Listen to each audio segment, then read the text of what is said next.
Lorsque ma fille de 8 ans, Léa, m'a appelé en sanglots depuis la maison de ma sœur, disant « Maman, il y a quelque chose dans le placard de tante Dounia avec ton visage dessus », j'ai cru qu'elle faisait un cauchemar.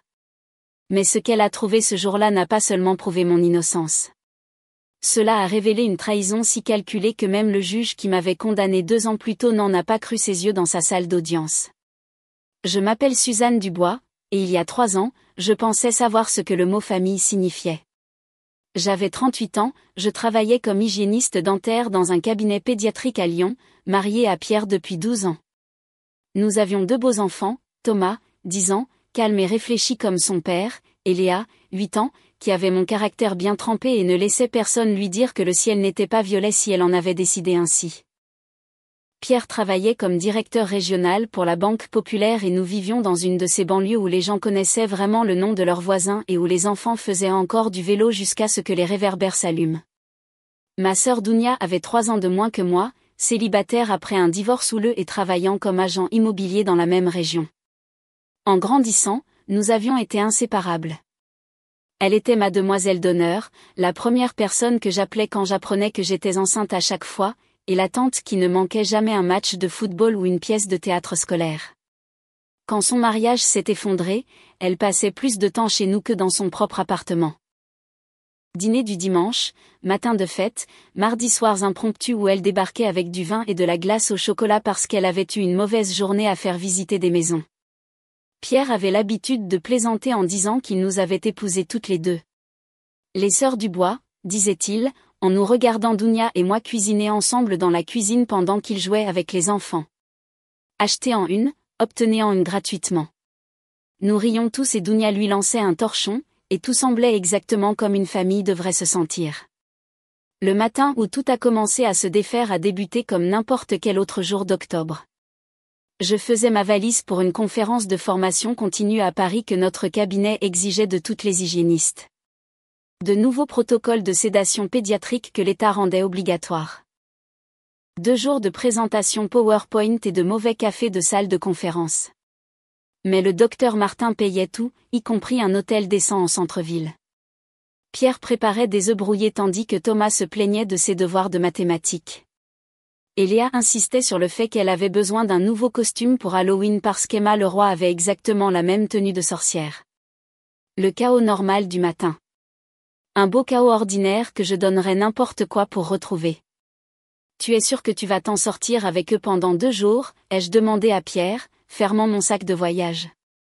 Bien sûr, a-t-il dit, retournant un œuf avec une agilité inutile. Nous mangerons des pizzas les 2 soirs et oublierons probablement de nous brosser les dents. Ce sera l'anarchie.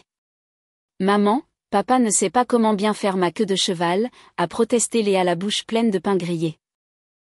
Tante Dounia t'aidera, ai-je dit, embrassant le sommet de sa tête. Elle vient après le travail les 2 jours.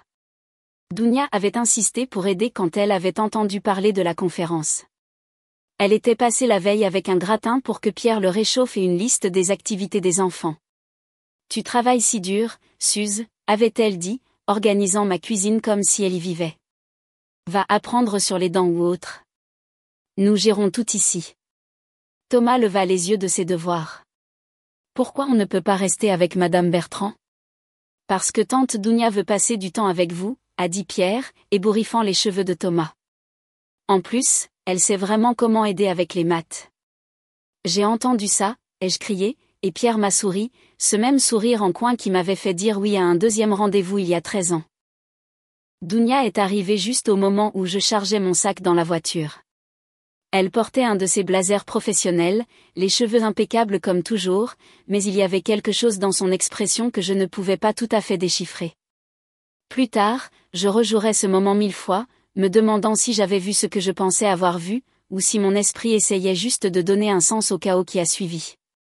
Fais attention sur la route, a-t-elle dit, me serrant fort, plus fort que d'habitude. Ne t'inquiète de rien ici. Je m'occupe de Pierre et des enfants. Ce n'est que 2 jours. J'ai ri, me reculant. Je ne vais pas en Europe. Elle a souri, mais son sourire n'a pas atteint ses yeux. On ne sait jamais ce qui peut arriver en 2 jours. Elle avait raison. Je ne savais pas. Je ne savais pas que pendant que j'étais assise dans une salle de conférence à apprendre sur l'anesthésie pédiatrique, ma sœur mettait une perruque blonde qu'elle avait achetée pour correspondre exactement à mes cheveux. Je ne savais pas qu'elle portait l'uniforme du cabinet dentaire qu'elle avait volé dans ma voiture. Je ne savais pas qu'elle exécutait un plan qu'elle perfectionnait depuis des mois, peut-être des années, pour voler la vie qu'elle croyait devoir être la sienne. 2 jours. C'est tout ce qu'il a fallu à ma sœur pour détruire tout ce que j'avais construit. Et 2 ans plus tard, il a suffi d'une petite fille courageuse cherchant un costume d'Halloween pour découvrir la vérité. 2 ans avant cet appel téléphonique qui allait tout changer, je croyais sincèrement vivre la vie dont j'avais toujours rêvé. Notre maison, rue des Tilleuls, n'était pas la plus grande du quartier, mais elle était à nous. 4 chambres, 2 salles de bain et demie, et une cuisine avec les plans de travail en granit pour lesquels j'avais économisé pendant 3 ans. Pierre avait accroché une balançoire à pneus au vieux chêne dans le jardin. Et chaque soir après le dîner, j'entendais le rire de Léa flotter à travers les fenêtres tandis que Thomas la poussait de plus en plus haut. Je travaillais 3 jours par semaine chez Sourires éclatants dentisterie pédiatrique, un emploi du temps qui me permettait d'être la maman d'accompagnement pour la classe de CE1 de Léa et de ne jamais manquer les tournois du club d'échecs de Thomas. Le docteur Martin était compréhensif en cas d'urgence familiale, et mes collègues étaient devenus de véritables amis. Nous déjeunions au snack d'accent grave côté, nous plaignant des parents difficiles et comparant des notes sur nos enfants. Pierre et moi avions trouvé notre rythme après 12 ans. Il partait pour la banque à 7 heures précises, café dans son mug de voyage, m'embrassant au revoir, même si j'étais encore à moitié endormie. Il m'envoyait de terribles blagues de papa pendant sa pause déjeuner, et je répondais avec des émojis de roulement d'yeux qui me faisaient secrètement sourire. Les vendredis soirs étaient réservés aux films en famille, les samedis aux activités sportives des jeunes et aux courses, les dimanches à la messe et au dîner avec la famille élargie. Dounia était divorcée depuis environ 18 mois à ce moment-là, et elle l'avait mal vécu. Son ex-mari, Marc, l'avait quittée pour son instructrice de CrossFit, une jeune femme de 24 ans nommée Chloé, qui publiait des citations de motivation sur Instagram. Toute cette histoire était tellement cliché, ça aurait été drôle si ça n'avait pas brisé le cœur de ma sœur. Je lui ai donné 7 ans, a dit Dounia un soir, buvant du vin dans ma cuisine pendant que Pierre aidait les enfants avec leurs devoirs à l'étage. Je l'ai soutenu pendant ses études de droit, j'ai fait des doubles pour payer notre loyer, et dès qu'il devient associé, il m'échange contre un modèle plus récent. Marc est un idiot, ai-je dit, remplissant son verre. Tu es mieux sans lui. Elle m'a fixé un long moment. Tu crois vraiment ça, n'est-ce pas? Que les gens obtiennent ce qu'ils méritent. Je crois que tu mérites mieux que Marc, ai-je dit fermement. Elle a commencé à passer plus de temps avec nous après cela.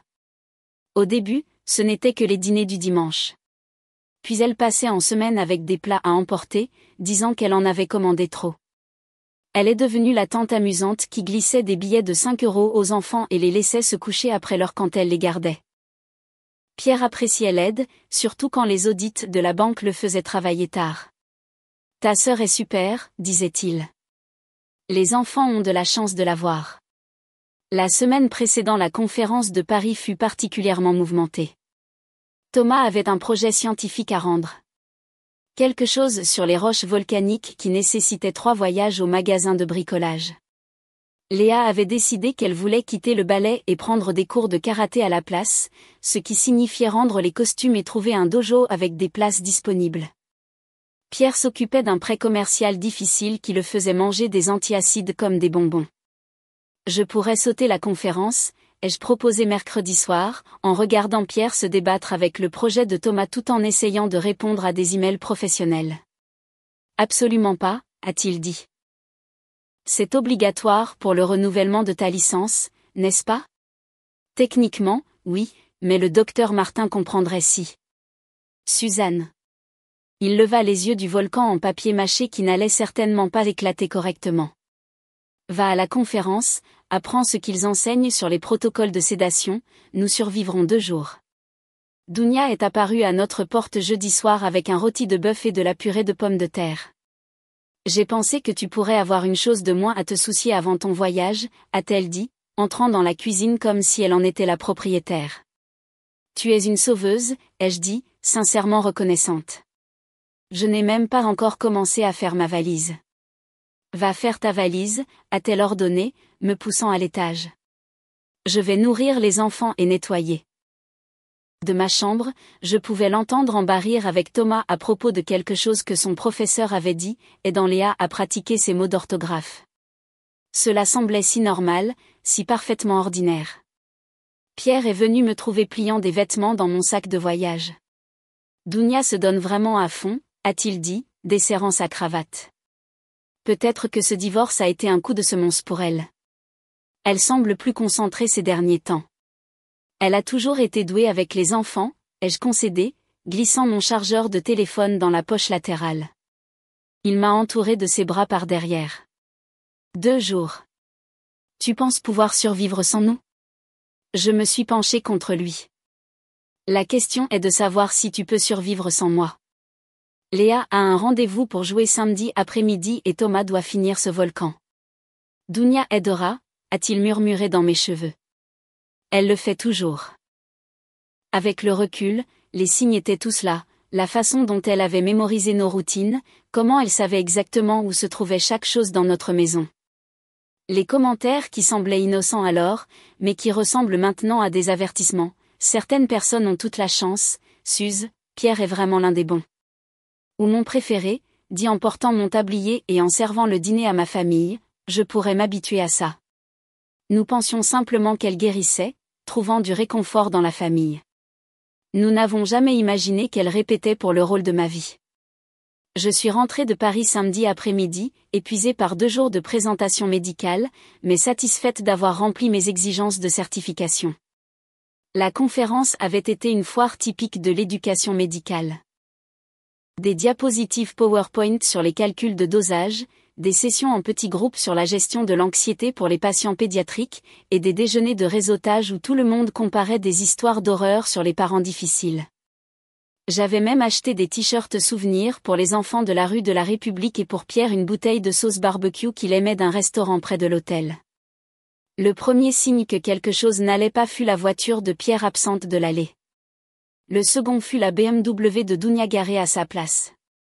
Le troisième fut le silence lorsque j'ouvris la porte d'entrée. Pas d'enfants se précipitant pour me saluer, pas de bruit de télévision, pas de chaos normal du samedi après-midi. Dounia était assise dans mon salon, dans mon fauteuil, tenant une enveloppe cartonnée. Son visage était maculé de larmes, mais son maquillage restait impeccable. Cela aurait dû être mon premier indice que c'était une performance. Suze, a-t-elle dit, se levant lentement. Dieu merci, tu es à la maison. Nous devons parler. Où sont Pierre et les enfants? J'ai posé mon sac, quelque chose de froid s'installant dans mon estomac. Je les ai envoyés au parc. Ils n'avaient pas besoin de voir ça. Elle a tendu l'enveloppe comme si elle était contaminée. Je suis tellement désolée. Je ne voulais pas être celle qui te le montre, mais Pierre mérite de connaître la vérité. À l'intérieur se trouvaient 6 photographies. La première montrait une femme qui me ressemblait au restaurant, Le Gourmet, un restaurant chic du centre-ville, penchée sur une table vers un homme aux cheveux foncés que je n'avais jamais vu auparavant. La seconde montait le même couple marchant bras dessus bras dessous devant le restaurant. Les 3e à 5e étaient progressivement plus intimes, se tenant la main, s'embrassant, entrant dans une chambre à l'hôtel de la Rivière. La 6e les montrait s'embrassant dans l'embrasure de la porte. La femme avait mes cheveux, ma silhouette, portait une veste similaire à la mienne, mais son visage était toujours partiellement tourné ou obscurci. L'horodatage montrait le jeudi soir, quand j'étais au dîner de bienvenue de la conférence avec 40 autres professionnels dentaires. Ce n'est pas réel, ai-je dit immédiatement. Dounia, tu sais que j'étais à Paris. Je t'ai appelé, toi et Pierre, de l'hôtel jeudi soir. Tu as appelé d'un téléphone, a-t-elle dit doucement. Cela ne signifie pas que tu étais là. De quoi parles-tu? La conférence a des registres de présence, mes données de clés de chambre, des reçus de cartes de crédit. Elle a sorti un autre morceau de papier. Tu veux dire comme ce reçu du Gourmet? Payé en espèces, mais le serveur s'est souvenu de toi. Il a dit que tu étais assez mémorable, en fait. Tu ne pouvais pas garder tes mains loin de ton rendez-vous. Pierre est rentré 20 minutes plus tard avec les enfants. Dounia l'avait appelé, lui disant qu'il devait revenir immédiatement. L'expression de son visage lorsqu'il est entré m'a dit qu'elle l'avait déjà empoisonné contre moi. Les enfants, allez dans vos chambres, a-t-il dit, sa voix plate et froide. Papa, qu'est-ce qu'il y a, a demandé Léa, regardant entre nous tous. Maintenant, Léa. Après qu'il soit monté, Pierre ne m'a même pas regardé. Il se tenait près de la fenêtre, les poings serrés, pendant que Dounia expliquait comment elle m'avait accidentellement vue au Gourmet alors qu'elle faisait visiter une maison à des clients à proximité. Comment elle m'avait suivi, espérant qu'elle se trompait. Comment elle m'avait vu entrer dans cette chambre d'hôtel avec un autre homme. J'ai pris les photos comme preuve, a-t-elle dit, pleurant plus fort maintenant. Je ne voulais pas, mais je savais que tu ne me croirais jamais sans preuve.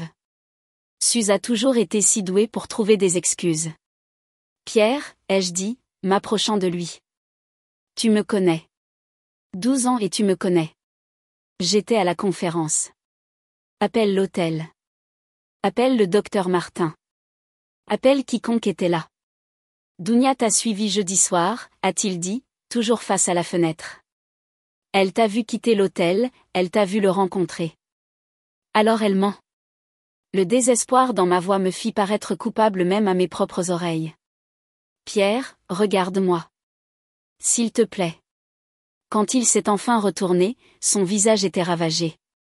J'ai appelé l'hôtel.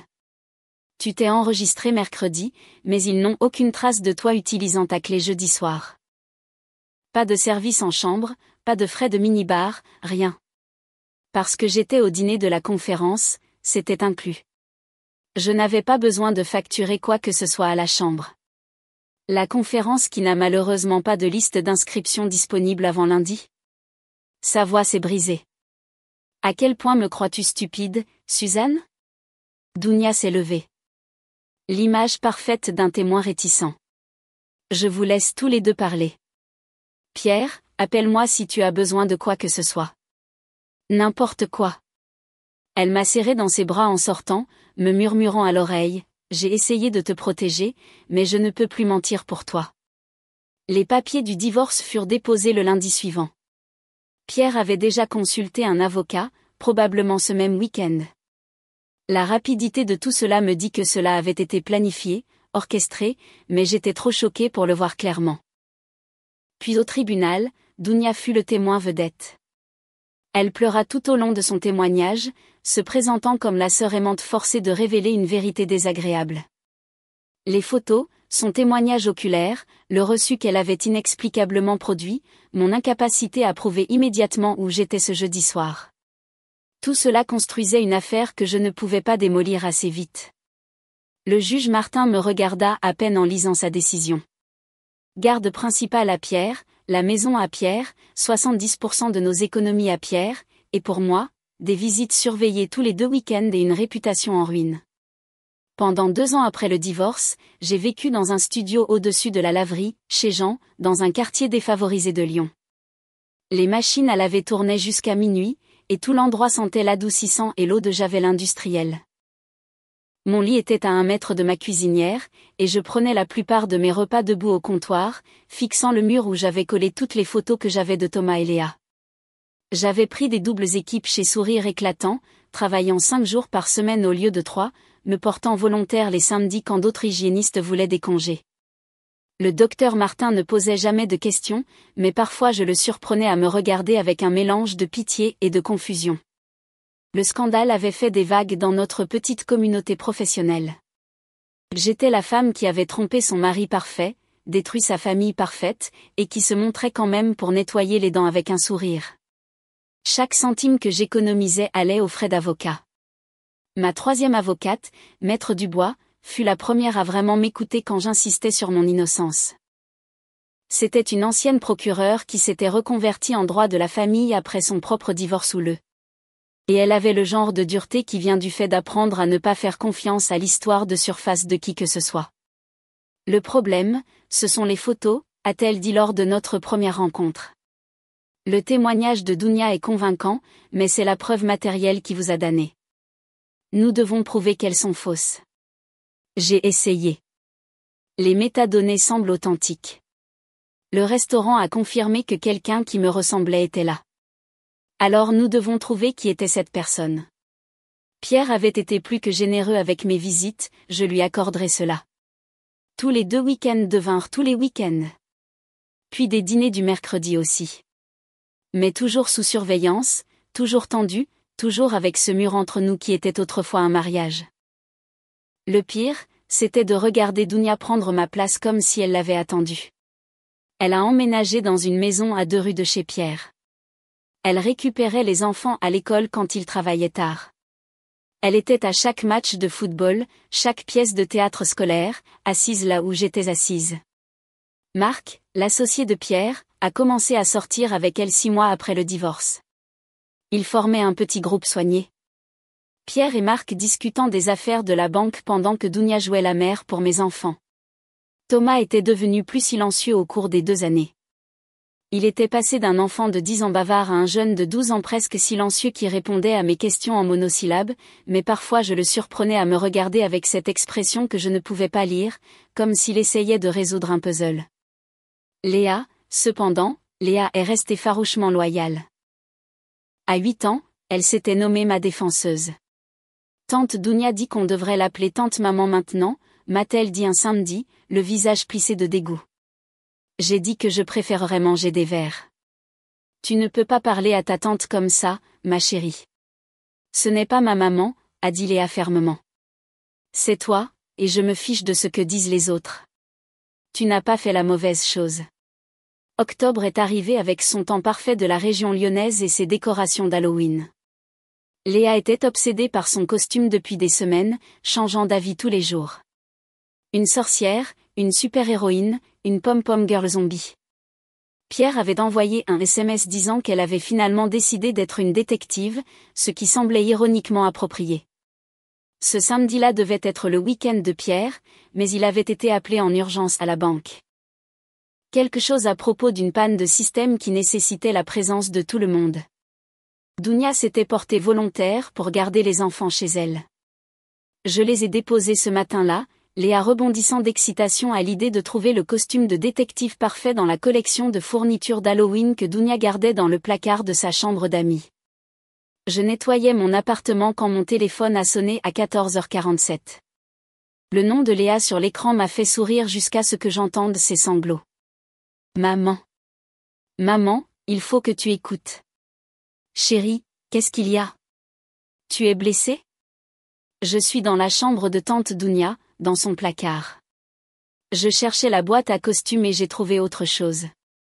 Léa, tu ne devrais pas être dans la chambre de ta tante sans permission. Maman, s'il te plaît, écoute juste. Sa voix était désespérée, effrayée. Il y a une boîte cachée derrière ses chaussures.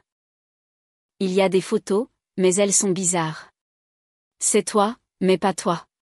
Et il y a d'autres choses. Mon cœur s'est arrêté. Quel genre d'autre chose? Une perruque qui ressemble à tes cheveux, et ton ancien uniforme de chez le dentiste, celui avec ton nom dessus, et des reçus et un livre. Léa, chérie, écoute très attentivement. Où est tante Dounia en ce moment?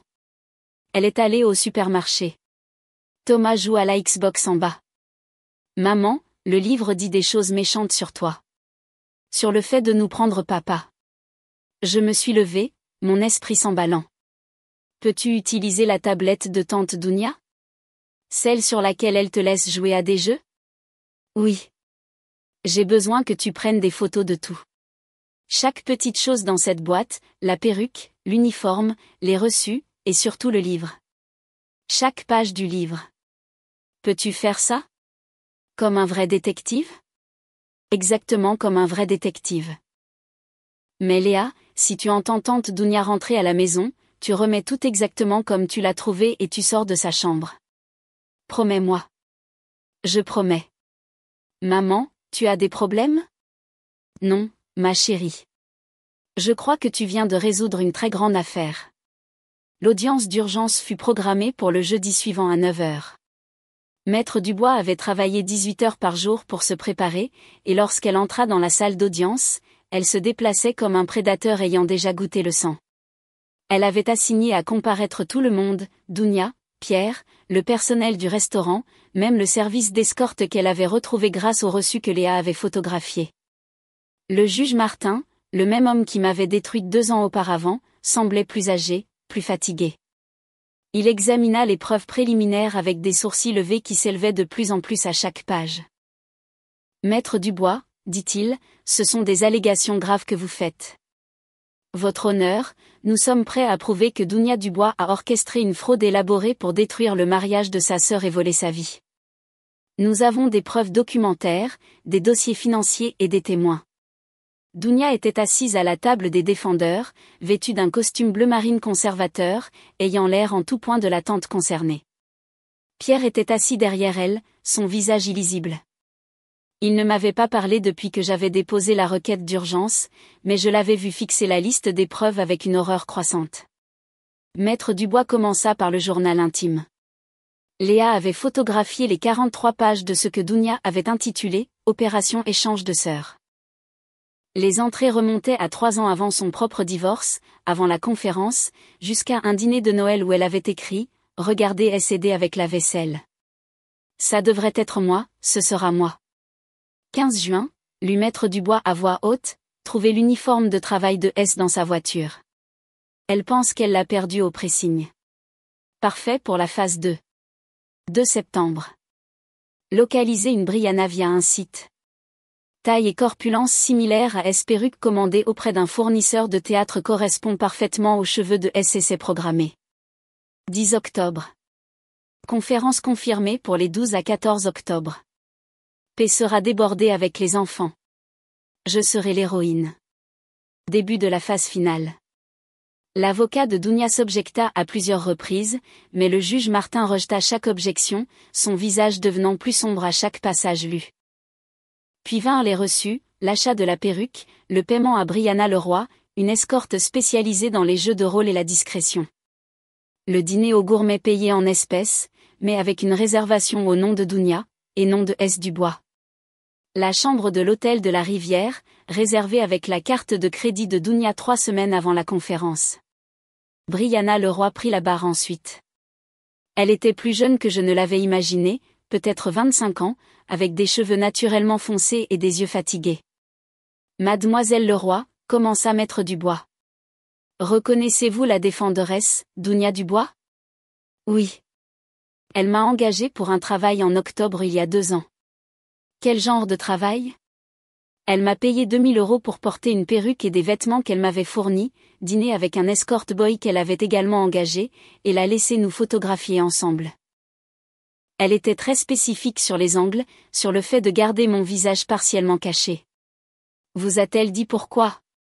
Elle a dit qu'elle essayait de prendre son mari en flagrant délit d'infidélité en prouvant à quel point il était facile de falsifier des preuves. J'ai trouvé ça bizarre, mais l'argent était bon et rien d'illégal ne se passait. La salle d'audience éclata. Le visage de Pierre était devenu blanc. Dounia secouait la tête, murmurant « mensonge, mensonge, mensonge », mais aucun son ne sortait. L'escort boy témoigna ensuite, confirmant l'histoire de Brianna. Le serveur du restaurant admit qu'il avait été confus quand on lui avait montré ma vraie photo pendant la procédure de divorce, mais il avait supposé qu'il s'était trompé sur la sœur qu'il avait vue. Mais le témoignage le plus dévastateur vint de Thomas. Mon fils de 12 ans marcha jusqu'à la barre des témoins, les épaules droites. Il me regarda une fois, juste une fois, et murmura « Je suis désolé, Thomas », dit Maître Dubois doucement. Avez-vous déjà vu quelque chose d'inhabituel la nuit où votre mère était à la conférence? Tante Dounia m'a fait promettre de ne pas le dire, dit-il, la voix brisée. Elle a dit que maman irait en prison si quelqu'un le découvrait. Découvrir quoi, Thomas? Cette nuit-là, après que maman ait appelé de Paris, tante Dounia nous a laissés chez madame Bertrand à accent grave côté. Elle a dit qu'elle devait chercher des médicaments pour l'estomac de Léa, mais Léa n'était pas malade.